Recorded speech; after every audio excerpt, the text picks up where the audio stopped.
있습니다.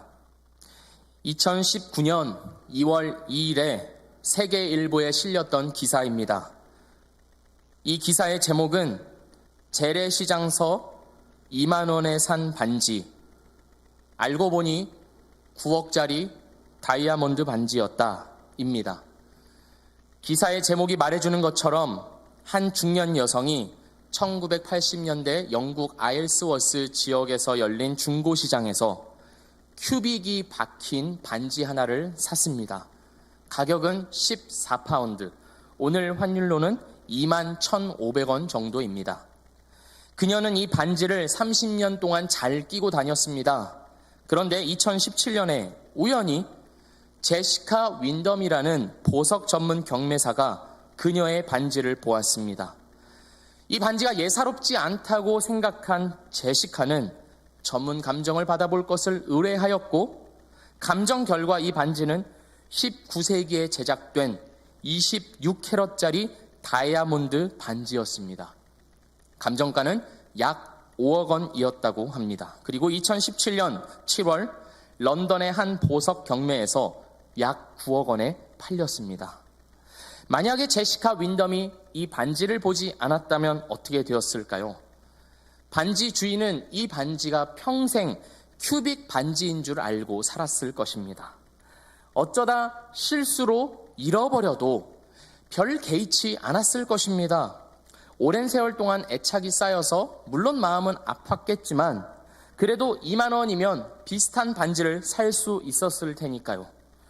이 반지의 가치를 알아본 전문가 덕분에 반지 주인은 평생 큐빅이라고 생각했던 반지가 다이아몬드 반지임을 알게 되었습니다. 그런데 이와 같은 일이 우리에게도 일어날 수 있다는 사실을 아십니까? 오늘 당장 집에 가셔서 반지를 한번 잘 살펴보십시오. 대박을 맞을지도 모릅니다. 그런 말씀을 드리는 것이 아닙니다. 다이아몬드와도 같은, 아니 그 이상의 가치를 가진 무언가가 나에게 있음에도 불구하고 그것을 알아보지 못하고 지나쳐 버리고 심지어는 버려두기까지 하는 일들이 있다는 것입니다. 그리고 그렇게 나에게 있는 가치를 알아보지 못함으로 인하여서 나의 인생과 영원한 운명까지 결정될 수도 있다는 것입니다. 만약 그렇다면 우리 성도님들은 어떻게 하시겠습니까? 오늘 말씀에는 두 사람이 등장합니다. 이삭의 아들 에서와 야곱입니다.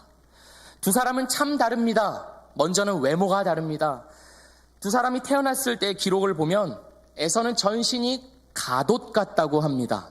즉 털옷 같다고 합니다. 털이 얼마나 많은지 갓난아기였을 때부터 그 피부가 가죽 같았던 것입니다.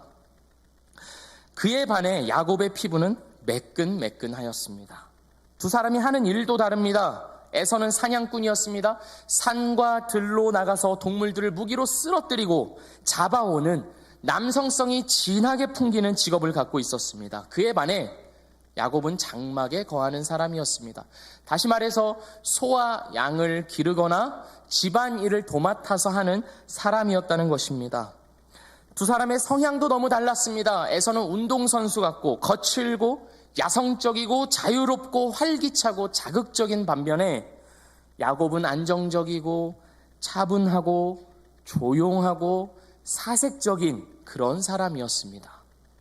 그런데 무엇보다도 두 사람이 달랐던 것이 있습니다. 이것은 두 사람의 영원한 운명을 결정하는 것이었습니다.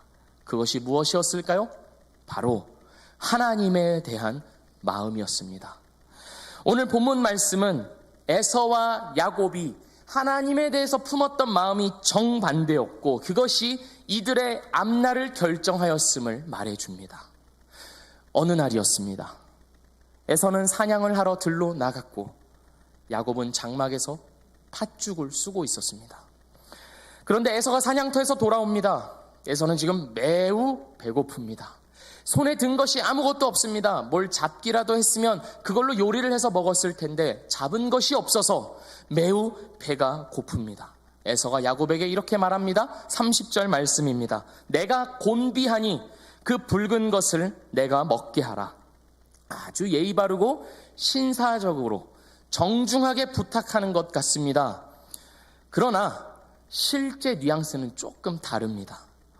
먹게 하라라고 했을 때 사용된 동사는 매우 원초적인 방식과 상스러운 태도로 음식을 삼키는 것을 의미합니다. 유대 랍비들은 이 동사를 언제 사용했냐면 짐승들이 목구멍으로 꾸역꾸역 음식을 쑤셔 넣는 것을 표현할 때 이 단어를 사용했습니다. 그러니까 이거를 미루어 보아 에서는 정중하게 말하고 있는 것이 아니라 굉장히 거칠게 말하고 있는 것입니다. 마치 이런 것이죠. 그 뻘건 것 좀 처먹자라고 말입니다. 그에 반해 야곱은 태연합니다. 에서는 배를 채우려고 지금 혈안이 되어 있는데 야곱은 너무나도 평온하게 죽을 쓰고 있습니다. 이상합니다. 이 장면을 한번 생각해 보십시오. 한쪽은 배고파 죽겠다고 아우성이고 한쪽은 거기에는 아랑곳하지 않고 평온하게 죽을 쓰고 있습니다. 저희 아내가 집에 있을 때 마음이 급해지고 쫓기는 것 같은 순간이 있습니다. 그때가 언제냐면 둘째 현유가 밥을 달라고 울부짖을 때입니다. 그러니까 이제 1살이 지났기 때문에 할 수 있는 표현이 말이 아니라 우는 것밖에 없습니다. 그러니까 배고프다고 울어 제끼는데 밥이 준비가 안 되어 있으면 아내는 매우 이 마음이 긴장되고 급합니다. 아마 많은 주부, 집사님들, 권사님들은 공감하실 것입니다. 안절부절 어쩔 줄을 몰라 하며 밥이 되려면 시간이 걸리는데 설익은 것을 줄 수도 없고 발만 동동 구르고 있는 것입니다. 야곱도 그 정도까지는 아니더라도 그와 비슷해야 하지 않을까요? 하나밖에 없는 형이 배고프다고 난리를 치는데 야곱은 전혀 미동이 없습니다. 덩달아 마음이 급해져서 그래 형 여기 죽이 있으니까 어서 먹어. 뜨거우니까 조심하고 이렇게 한 그릇 퍼줘야 할 텐데 태연하게 죽을 쓰고 있다가 이렇게 말합니다. 31절입니다. 형의 장자의 명분을 오늘 내게 팔라. 대뜸 장자의 명분, 즉 장자권을 죽 한 그릇과 바꾸자고 합니다. 장자권이라고 하는 것은 고대 사회에서 굉장히 중요했습니다. 먼저는 재산을 상속받는 데 있어서 가장 우선적인 권리가 주어졌습니다. 다른 형제들에 비해서 장자는 2배 이상의 몫을 받았습니다. 그뿐만이 아닙니다. 장자가 된다는 것은 이 집안의 책임자가 된다는 것을 의미했습니다. 그에 따른 영향력, 권리들을 행사할 수 있다는 것이죠. 집안의 대소사를 주관하고 결정하며 또한 집안에 문제가 생겼을 때 누가 옳고 누가 그른지 결정할 수 있는, 판단할 수 있는 재판관의 권한도 주어졌습니다. 한마디로 그 집안의 왕이 된다는 것을 의미했습니다. 그런데 에서와 야곱에게 있어서 장자권은 더욱 특별한 의미를 갖습니다. 하나님의 축복을 이어받는 자가 된다는 것, 그것이 장자권 안에 포함되어 있었습니다. 하나님께서 아브라함에게 주신 약속이 무엇입니까? 너와 후손에게 땅을 주며 큰 민족을 이루게 하며 세상 전체가 너를 통해 복을 받게 하겠다. 그런 약속을 주셨습니다. 또한 내가 너와 함께하며 내가 너의 하나님이 되겠다라고 하는 위대한 약속을 주셨습니다. 하나님만이 주실 수 있는 영적인 축복, 그것이 바로 이 장자권의 핵심이었습니다. 그래서 야곱은 어떻게든 장자권을 얻어내려고 한 것입니다. 자기는 둘째니까, 자기는 그 하나님의 축복과 상관이 없는 자이니까 무슨 수를 써서라도 장자가 되고자 하는 것입니다. 형이 사냥하고 돌아올 때 자기가 가만히 보니까 형이 가장 배고프고 굶주려 있을 때가 있습니다. 바로 그때를 노려서 팥죽을 쓰고 있었고 그 형에게서 장자권을 사야겠다고 의도한 것입니다. 하나님이 주시는 영적인 축복에 대한 집착이 대단했던 것이죠. 이런 야곱의 제안에 대한 에서의 반응이 어떻습니까? 32절입니다. 내가 죽게 되었으니 이 장자의 명분이 내게 무엇이 유익하리요? 형한테 당돌하게 장자권과 팥죽을 거래하자고 요구하는 야곱도 놀랍지만 그보다 더 놀라운 것은 야곱의 제안에 대한 에서의 반응입니다. 에서는 내가 죽게 되었으니 라고 말합니다. 이 말이 과장법일 수도 있습니다. 우리가 배고파 죽겠다 하는 것처럼 말입니다. 아니면 에서가 실제로 죽기 직전에 그런 상태였을 수도 있습니다. 몇 날 며칠 동안 사냥을 했지만 아무것도 잡지 못해서 굶주릴 대로 굶주린 채 이 말을 한 것일 수도 있습니다. 아마도 그 뻘건 것 좀 처먹자라고 말하는 걸로 봐서는 실제로 죽기 직전까지 심한 굶주림이 있었던 것 같습니다. 에서의 정확한 상태가 어땠든지 간에 우리가 주목해야 할 것은 그 다음에 이어 나오는 말입니다. 이 장자의 명분이 내게 무엇이 유익하리요? 우리는 여기서 에서가 자신의 장자권에 대해서 어떻게 생각했는지를 알 수 있습니다. 내게 무엇이 유익하리요? 내게 아무런 도움도 주지 못했다는 것입니다. 소위 우리가 하는 말로 떡을 먹여주는 것도 아니고 밥을 먹여주는 것도 아니라는 말입니다. 에서는 그동안 장자로 살아왔습니다. 그러나 에서에게 장자됨은 중요하지 않았습니다. 하나님의 복과 약속을 이어받는 자가 된다는 사실이 에서에게는 아무 의미도 없고 아무런 흥미도 끌지 못했습니다. 에서가 그동안 살아온 것은 하나님과 상관이 없었습니다. 에서가 그동안 살아온 것은 자기 힘과 자기 능력에 의해서였습니다. 남성다운 기질과 사냥하기에 최적화된 몸, 그리고 오랜 세월 동안 축적되어 온 기술과 경험, 이것이 에서가 믿고 의지하는 것이었습니다. 그를 살게 하는 것은 하나님이 아니요 자기 자신이었던 겁니다. 할아버지 아브라함과 아버지 이삭에게 주셨던 하나님의 약속의 말씀, 내가 너에게 복을 주며 내가 너와 함께 하겠다는 그 하나님의 축복을 믿지도 않고 원하지도 않았습니다. 그에게 하나님은 아무것도 아니었던 것입니다. 에서가 장자권에 담긴 하나님의 복과 약속이 무엇인지 알았더라면 결코 이렇게 말하지 않았을 것입니다. 에서는 이렇게 말해야 하지 않았을까요? 너 지금 무슨 소리 하는 거냐? 그걸 말이라고 하냐? 내가 굶어 죽는 한이 있더라도 이 장자권만큼은 줄 수 없어. 어디서 까불고 있어? 이렇게 역정을 냈어야 맞는 것이었습니다. 그러나 에서는 이렇게 말합니다. 내가 죽게 되었으니 이 장자의 명분이 내게 무엇이 유익하리요? 공동번역에서는 이렇게 말하고 있습니다. 배고파 죽을 지경인데 상속권 따위가 무슨 소용이냐? 따위가. 그렇습니다. 에서는 하나님에 대해서 아무런 관심도 마음도 생각도 열정도 없는 사람이었습니다. 하나님이 주시는 축복과 하나님의 약속과 그 약속에 의해서 이루어지고 있는 하나님의 역사를 무시하고 자기 하나 배 채우면서 살면 그만이라는 철저하게 세속적인 사람이었습니다. 아무 생각 없이 사는 사람이었던 것입니다. 당시에 하나님의 말씀이 어떻게 주어졌을까요? 오늘날처럼 성경이 있는 것도 아니고 이렇게 교회에 와서 설교를 들을 수 있는 것도 아닙니다. 당시 그들이 들을 수 있는 하나님의 말씀은 조상으로부터 전해 내려오는 옛날 이야기뿐입니다. 할아버지 아브라함과 아버지 이삭으로부터 전해 듣는 이야기가 곧 하나님의 말씀이었습니다.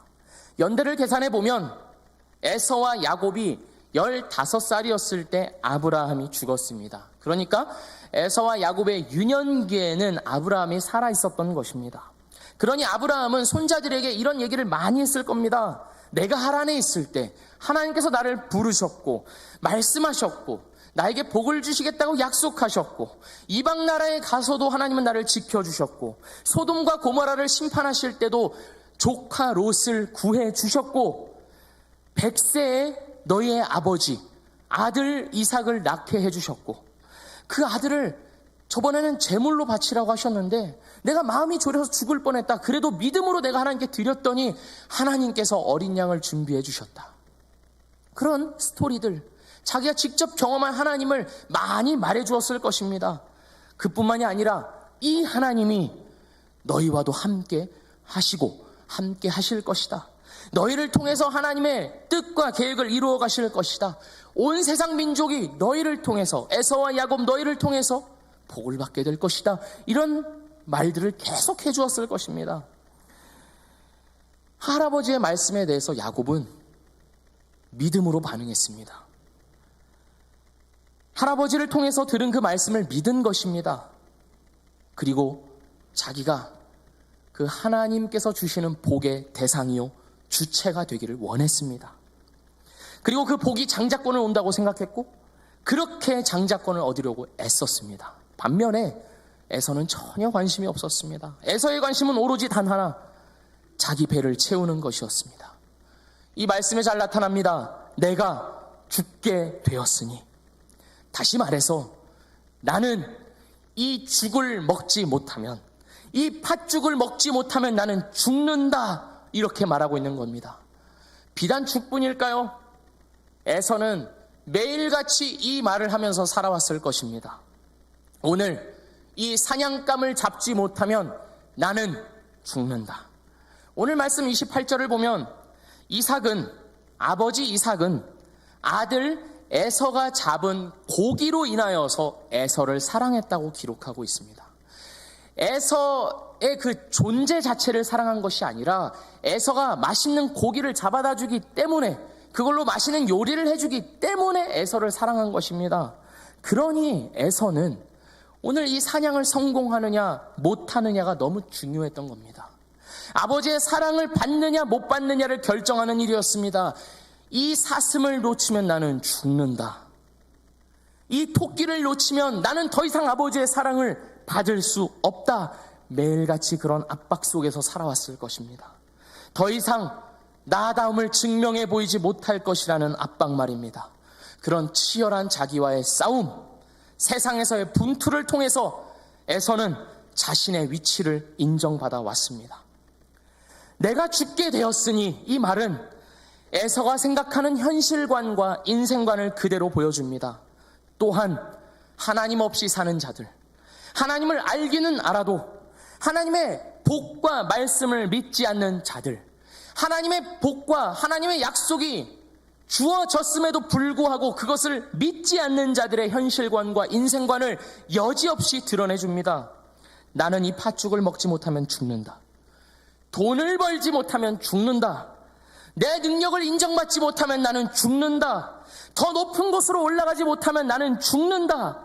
안정된 자산과 흔들리지 않는 기반을 확보하지 않으면 나는 죽는다. 이걸 갖지 못하면 나는 죽는다. 이 정도 학벌과 타이틀이 없으면 나는 이 세상에서 살아남지 못하고 죽을 것이다. 그래서 우리는 죽지 않기 위하여서 팥죽을 삽니다. 무엇을 주고 팥죽을 삽니까? 하나님께서 우리에게 주신 최고의 복, 영원한 생명, 마르지 않는 생수가 되시는 예수 그리스도를 버리고 당장 내 배를 채워줄 팥죽을 사는 것입니다. 우리가 얼마나 바쁜 세상에 살고 있습니까? 바쁨이 미덕이 된 세상입니다. 바쁘다는 말 앞에 하나님을 예배하는 일도 소홀히 여겨지기 일쑤입니다. 혹시 당장 급하고 해야 하는 일들 때문에 때때로 주일 예배는 빠지는 것이 괜찮다라고 생각하십니까? 그는 에서입니다. 영원과 순간을 맞바꾸는 비극의 주인공이 되지 마십시오. 또한 우리가 얼마나 감각적인 세상에 살고 있습니까? 하나님께만 드려져야 할 나의 삶이 하나님을 위해서 창조되었으며 하나님의 영광을 위하여서 사용되고 드려져야 할 나의 시간과 돈과 에너지와 관심과 열정이 얼마나 많은 팥죽들에 의해서 쓸모없이 낭비되고 버려지고 있습니까? 우리의 관심을 끌기 위해서 이 세상은 얼마나 많은 재미거리들을, 볼거리들을, 즐길거리들을, 먹을거리들을 제공해주고 있습니까? 어느 한 뉴스 기사에서 본 것입니다. 현대인의 최대 행복이 무엇인지 아십니까? 따뜻한 이불 안에 들어가서 귤 까먹으면서 유튜브 보는 것이라고 합니다. 저는 지금 쉬면 안 된다는 말씀을 드리는 것이 아닙니다. 그와 같은 쉼을 더 이상 누리지 마라, 그런 평온함이 우리에게 있어서는 안 된다, 그런 말씀을 드리는 것이 아닙니다. 그만큼 하나님께 대한 우리의 관심 자체가 사라졌으며 하나님께서 지금도 이루어가고 계시는 구원의 역사가 우리 삶에서 더 이상 중요한 자리를 차지하지 못하고 있다는 말씀을 드리는 것입니다. 오늘 나를 즐겁게 해줄 팥죽을 먹는다고, 오늘 나를 만족시켜줄 팥죽을 사 먹는다고 내가 하나님 앞에서 살아야 할 삶, 하나님을 예배하고 하나님과 기도와 말씀과 묵상으로 교제하는 일을 소홀히 여기면서 우리에게 이미 약속하여 주신 그 영원한 복락을 누리지 못하고 있다는 말입니다. 팥죽 한 그릇에 나의 영원한 운명을 넘겨버린 에서처럼 말입니다. 에서는 실제로 이 장자권을 넘겨준 것에서 그치지 않고 실제로 야곱에게 자기 축복을 빼앗깁니다. 그리고 뒤늦게 가서야 울부짖습니다.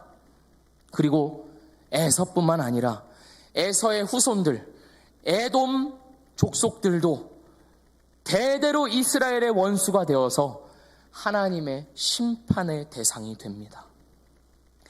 에서는 그 누구보다도 하나님의 축복에 가까이 있었던 사람입니다. 그러나 에서는 하나님의 축복에서 가장 멀리 떨어진 자가 되었습니다. 왜 그렇습니까? 그 자신이 하나님의 복을 원치 않았기 때문입니다. 중요하게 생각하지 않았기 때문입니다. 자신이 다이아몬드를 가지고 있는지도 모르고 그저 구석에 처박아 두었기 때문입니다.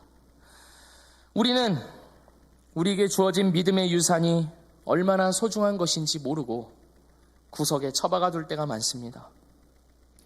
예수 그리스도께서 십자가 죽음과 부활로서 이루어 놓으신 구원과 구원받은 자들에게 허락하시고 내주하시는 성령님, 그리고 예수 그리스도를 부르는 자들을 불러 모아서 하나를 이루게 하여 주신 이 교회, 그런 것들을 소중하게 생각할 줄 모르고 너무나도 당연하고 익숙하게 대할 때가 많습니다. 언제나 끼고 있었던, 특별할 것 없이 끼고 있었던 그 큐빅 반지처럼 말입니다. 나에게 복음이 들려지고 나에게 믿음이 주어졌다는 것, 내가 할 수 있는 그 많고 많은 일들 중에서 일요일 아침에 이 자리에 나와서 내가 예배를 드리고 있으며 하나님의 말씀 앞에 서 있다는 것, 이와 같은 것들은 우리의 논리와 상식으로는 다 설명할 수 없는 초자연적인 신비입니다. 이 신비가 우리의 일상에 파묻혀 버리는 것은 비극이라는 것입니다. 창세기 25장 23절 말씀을 제가 읽어보겠습니다. 에서와 야곱이 태어나기 전에 리브가가 자기 뱃속에서 이 쌍둥이가 끊임없이 싸우는 것을, 요동치는 것을 느끼고 하나님께 기도했을 때 하나님께서 리브가에게 주신 말씀입니다. 여호와께서 그에게 이르시되 두 국민이 내 태중에 있구나. 두 민족이 내 복중에서부터 나누이리라. 이 족속이 저 족속보다 강하겠고 큰 자는 어린 자를 섬기리라 하셨더라. 사실 야곱은 태어나기 전부터 하나님의 언약을 이어받을 자로 태어났습니다. 선택받았습니다. 그 이유가 무엇입니까? 야곱이 더 지혜롭고 하나님께 대하여서 더 열심히 있어서 하나님이 선택하신 것일까요? 그렇지 않습니다. 하나님의 선택을 받는 데 있어서 인간의 조건은 아무 소용이 없습니다. 하나님께서 야곱을 택하신 것은 하나님의 주권을 드러내기 위해서입니다. 다시 말해서 하나님의 복과 하나님의 약속은 전적으로 하나님의 선택과 주권에 달린 일임을 보여주기 위하여서 일부러 둘째 아들인 야곱을 택하신 것입니다. 하나님이 택한 자의 특혜가 있습니다. 하나님께서 그의 도덕적인 흠결과 실수와 문제마저도 사용하셔서 하나님의 뜻을 이루어 가신다는 사실입니다. 야곱은 둘째로 태어났습니다. 별 볼 일 없는 자였습니다. 아버지의 사랑을 받지도 못했습니다. 그리고 그는 도덕적으로 문제가 많은 사람이었습니다. 에서만 문제가 있는 것이 아니라 야곱도 심각한 문제가 있었습니다. 자기의 목적을 위해서라면 속임수도 개의치 않는 목적지향적인 사람이었습니다. 그러나 그는 하나님의 선택을 받은 자였습니다. 그랬기에 그의 도덕적인 문제와 인간적인 조건의 한계에도 불구하고 하나님께서 주시는 축복과 약속을 이어받은 자가 되었습니다. 다른 것 부족하여도, 내가 가진 것이 없어도, 내세울 것 하나 없어도 그래도 내가 사는 것은 하나님 한 분뿐으로, 하나님 한 분뿐이다. 내가 살아갈 수 있는 유일한 이유는 하나님밖에 없다 하는 그거를 믿은 것입니다. 사랑하는 성도 여러분, 우리는 야곱입니까? 아니면 에서입니까? 우리는 하나님의 택함을 받은 자입니까? 아니면 그렇지 못한 자입니까? 하나님에 대한 우리의 태도가 그것을 말해줍니다. 하나님께서 아브라함에게 주셨던 복의 실체가 무엇입니까? 돈이 많아지게 한다는 것도 아니고 번성하게 한다는 것도 아니었습니다. 그 복의 실체는 바로 예수 그리스도였습니다. 세상 모두가 복을 받게 하겠다는 그 약속은 아브라함의 후손으로서 오신 예수 그리스도께서 죄와 죽음 가운데서 부활하심으로 인하여서 이루어졌고, 그리고 그 약속과 축복은 예수의 죽음과 부활을 믿는 자들에게까지 이어집니다. 예수 그리스도, 바로 그분이 우리 복의 실체라는 것입니다. 예수 그리스도를 알고 교제하고 그와 더불어 기뻐하고 즐거워하는 것, 그리고 예수 그리스도 안에 모인 우리 교회가 예수 안에서 한 몸됨을 이루어가는 것, 이것이 바로 하나님께서 우리에게 주시고자 하는 복의 진수입니다. 그러나 예수 그리스도와 교회라는 복이 나에게 있어서 큐빅 반지와도 같다면, 아예 가치 없는 것은 아니지만 그래도 그렇게 중요하게 여기지 않는 그 정도라면, 늘상 끼고 다니지만 익숙하고 당연한 것일 뿐이라면 그는 에서라는 것입니다. 나중에 복을 빼앗겨서 슬피 울며 부르짖을 운명을 앞에 둔 자라는 것입니다. 그러나 예수 그리스도와 예수 그리스도의 몸된 교회가 나에게 다이아몬드 반지와도 같다면, 너무 소중하고 아름다운 것으로 여겨진다면 그는 야곱입니다. 문제가 많아도, 삶의 고난이 많아도, 실패하고 넘어지는 인생이라 할지라도 그래도 하나님이 나를 살게 하신다라는 믿음을 갖고 있다면 그는 야곱입니다. 나는 하나님 아니면 안 된다. 하나님만이 나의 생명이 되신다. 예수 그리스도만이 나의 살 길이다 라고 믿으면서 십자가 밑에 나아가 겸손히 무릎 꿇는 사람, 그 안에 머물기를 소망하는 사람, 그는 하나님의 복을 이어받은 자이며 하나님의 택함을 받은 자입니다.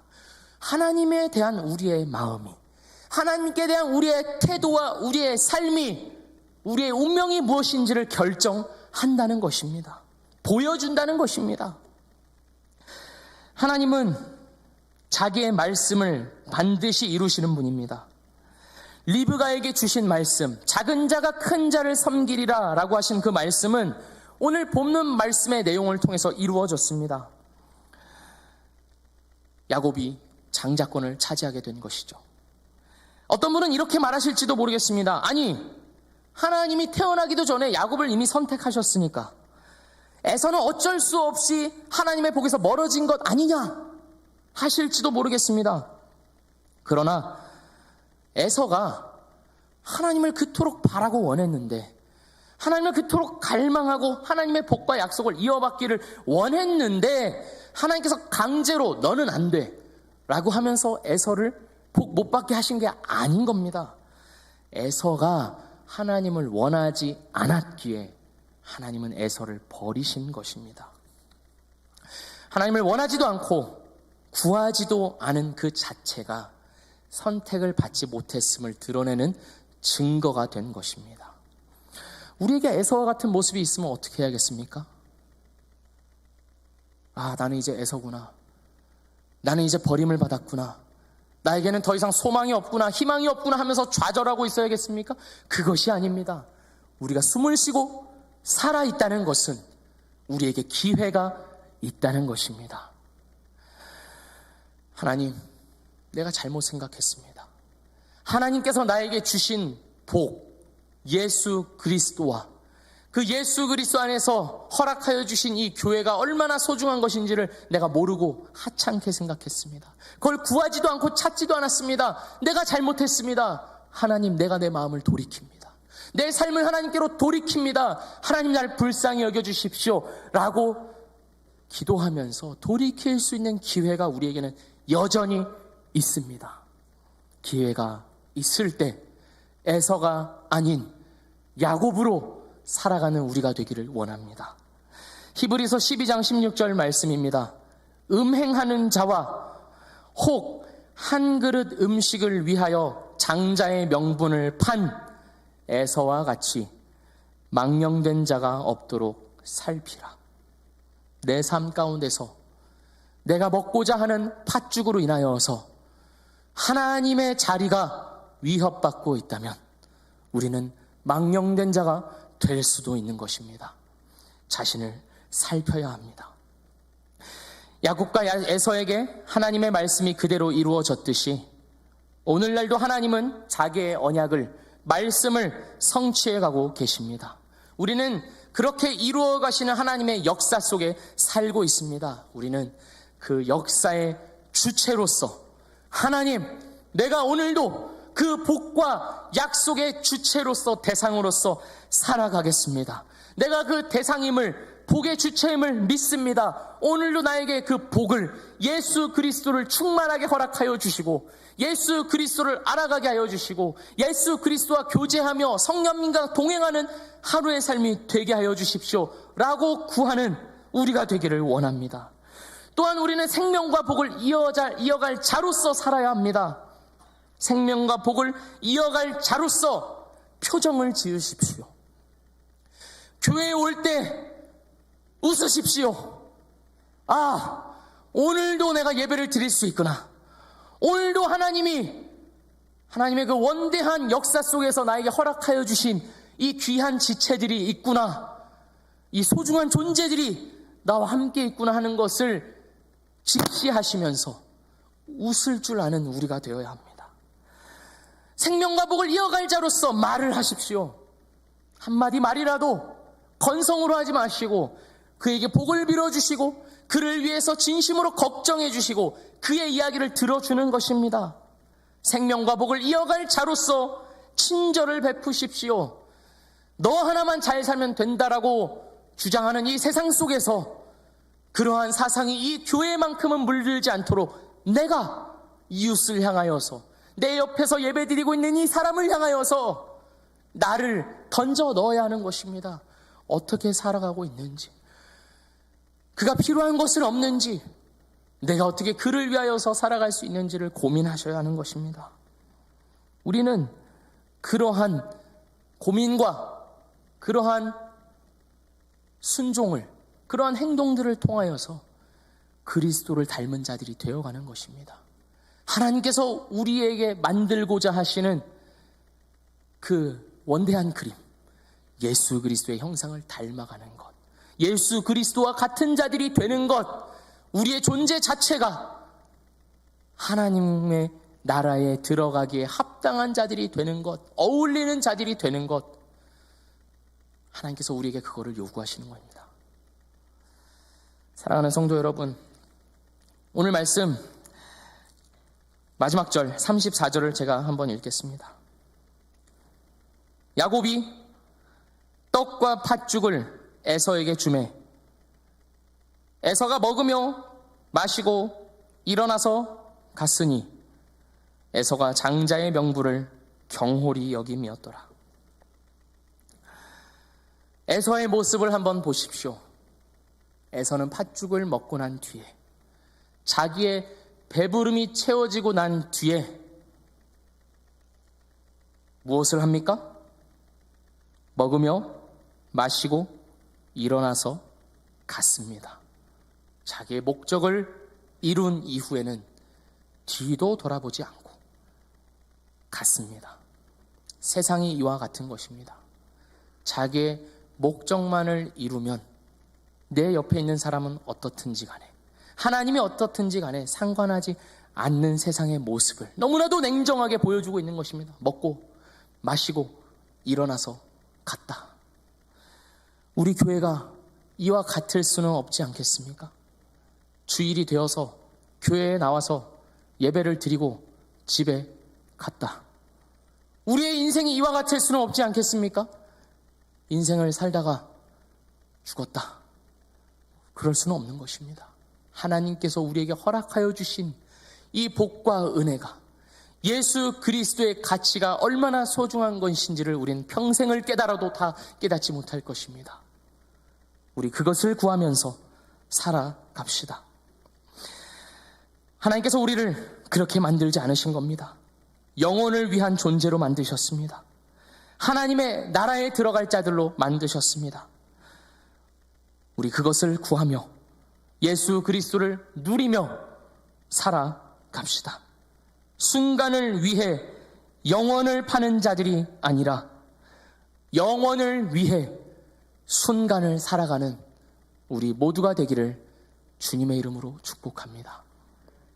기도하겠습니다. 하나님 아버지,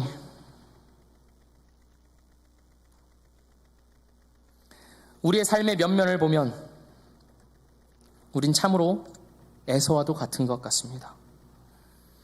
하나님께서 나에게 허락하여 주신 복과 은혜가 예수 그리스도 안에서 허락하여 주신 부활과 영생과 그 복락이 얼마나 소중하고 큰 것인지를 모르고 그저 내가 살아가고 있는 이 현실이 전부인 것처럼 여기에 매여서 배부르기를 원하며 살아갑니다. 그러나 주님, 오늘 말씀을 통하여서 주님께서 우리를 야곱과 같이 하나님의 복과 약속을 이어갈 자들로 부르셨으며 오늘도 그 일을 우리에게 행하고 계시며 비록 내가 에서 같을지라도 나에게 기회를 주셔서 야곱처럼 그 복을 이어가게 하심을 믿습니다. 주님, 이 믿음 위에서 살아가게 하여 주시옵소서. 망령된 자 되지 않게 하여 주시고 하나님의 나라에 들어갈 때까지 하나님께서 우리에게 허락하여 주신 예수 그리스도와 교회를 소중하게 여기며 내 지체들을 소중히 여기며 섬기며 사랑하며 희생하며 살아감으로써 예수 그리스도의 형상을 쫓아가는 그러한 존재로 변화되어져가는 우리 모두가 되도록 인도하여 주시고 복 주시옵소서. 예수님의 이름으로 기도합니다. 아멘.